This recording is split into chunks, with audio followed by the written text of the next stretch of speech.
From Monday to Tuesday, you don't have any fun. From Wednesday to Thursday, just gonna have more run. Friday and Saturday, you're always getting drunk. And Sunday, you stay at home and never go to church.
Hi, and welcome back, ladies and gentlemen. This is MyNightOut Radio. This is DJ Psycho Eddie.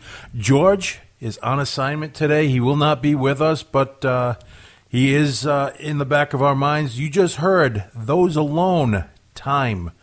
As usual, we're going to start off with what happened. Across the table from me, however, we do have a very special guest and guest host, Crimson-al-khemia. Am I saying that correctly? Al-khemia, but close enough. Al-khemia, okay. Well, what did you do? I always screw people's names up, and I'm sorry. So what did you do in the last week or two? I'll tell you what I did. I went to the first cannabis meetup, the memorial show for Corey Egan on Friday night. and I was looking for something in the area, and I didn't even realize it, but at the Fat Squirrel is a Jamaican restaurant. Really? Yes, I didn't know it. And it's not just a Jamaican, it's a very good Jamaican restaurant. Like pure cuisine? Oh, it is good. I've been to Jamaica. Jamaicans don't make the food that good. And it was even better than I had in Jamaica. Name of the place is Halfway Tree. I had oxtail. My wife had a whole fried fish. It was. How is oxtail? How would you describe that? It's good. It's the way they cooked it. It fell right off the bone, and basically you're just eating the meat around the edges of the bone. Like I said, the food's amazing. I even had the beef patties, the chicken. They had the beef patty, chicken patty. They had all sorts of stuff. The food, cannot say enough about it. The drinks were very good also. Another place you want to try out for breakfast, oddly enough, is The Office. I'm a big... Really? Breakfast at The Office? Saturday and Sundays only. The Office in Warwick over on Post Road, over by the airport. They have actually a very good breakfast over there. I've gone there a couple of times now, and I'm going to keep going back until they start screwing it up, which I don't see happening anytime soon. Like I said, we did go to the first cannabis meetup. We saw Jaw Fist, Roots Ritual. That was sponsored by Rhode Island Normal. And then I also caught the free fan appreciation night at dusk. Justin Sane put that on.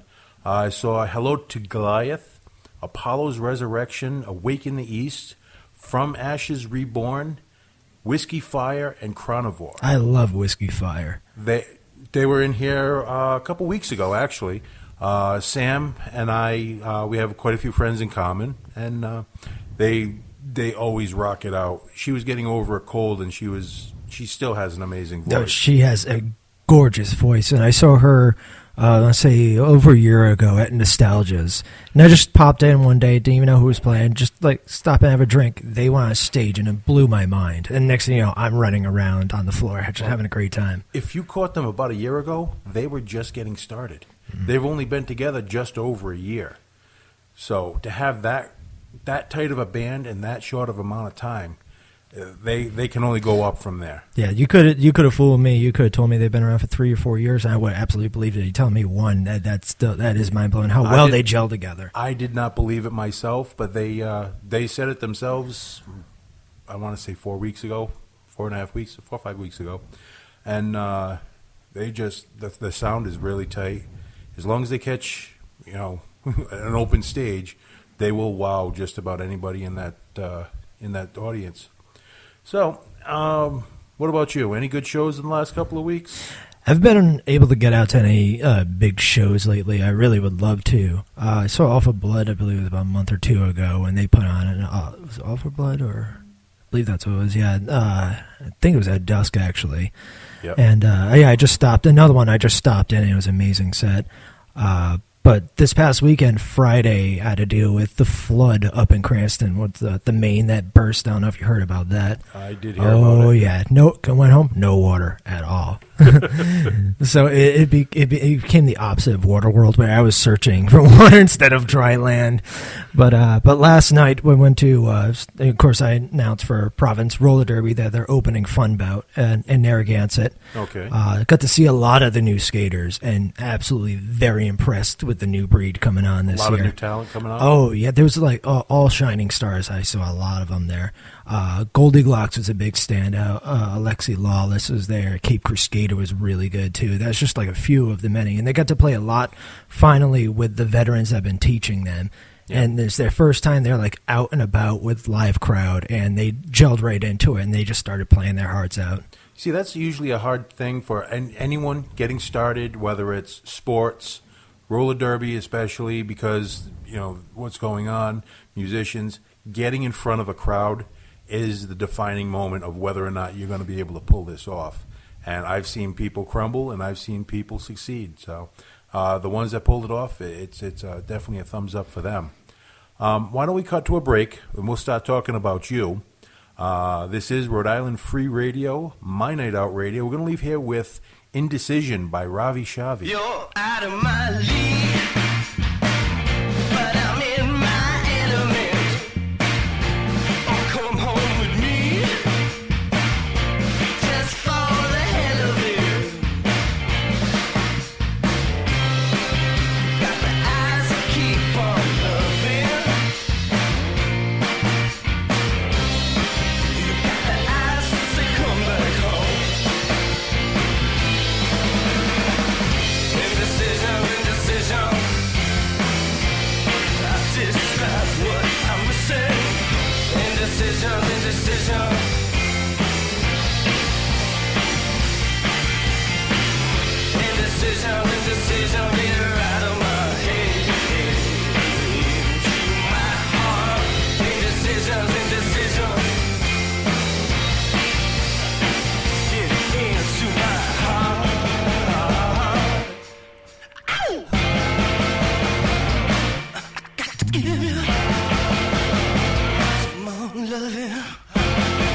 Welcome back, my night outers. Again, DJ Psycho Eddie.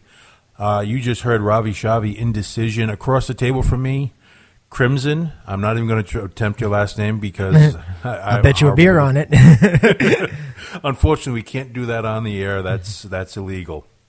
So, we started talking about Derby. How long have you been associated with the Providence Roller Derby, and what do you do there?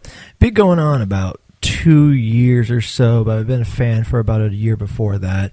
I'm actually the lead announcer or the ringmaster at the live events, where basically entertaining the crowd, educating them, calling all the action and the bouts, but relaying information too, because roller derby, being a nonprofit, works a lot with the community. So we have a lot of vendors, a lot of sponsors. Like we recently had the Amos House, and they've had a few others, and they brought a lot of important subjects in the community out at these events too. So while people are enjoying a great game, a great bout, they're also learning about things happening in Rhode Island. All right. Well, we also work with quite a few people. I'm sure you've heard of the One of 52, Steve Maciel. He was actually in here a week or two ago. It's great to get the audience, the public, give them a little bit of information about these different events, different charities that are coming up, because how else are they going to hear about them except if they tune into a radio station like this? Absolutely. So now you mentioned off air that there is an event coming up for roller derby in April. Absolutely, that is the Get Gored for Good annual event in downtown Providence. It's all a sponsorship for the Amos House to raise money. It's a great time where you can donate to other teams or other players by going to getgoredforgood.org, but you can also participate too. And all you're doing is raising money. And then on the day of the event, which is April 26th, Sunday morning, they close down several streets in Providence, downtown Providence. And you start running from the roller derby girls who are all wearing bull helmets and chasing with bloody rags. Nice. Now, if I wanted to join, obviously I will not be running, walking quickly at best. Where do I go? Who do I see if I wanted to be involved with this? Absolutely. Again, you just go to getgoredforgood.org. Or if you even look up at the Amos House, they have links to that as well, the AMOS House in downtown Providence. Again, all the money goes towards the homeless and broken up families as well. Last year, they raised over 100,000, about 110,000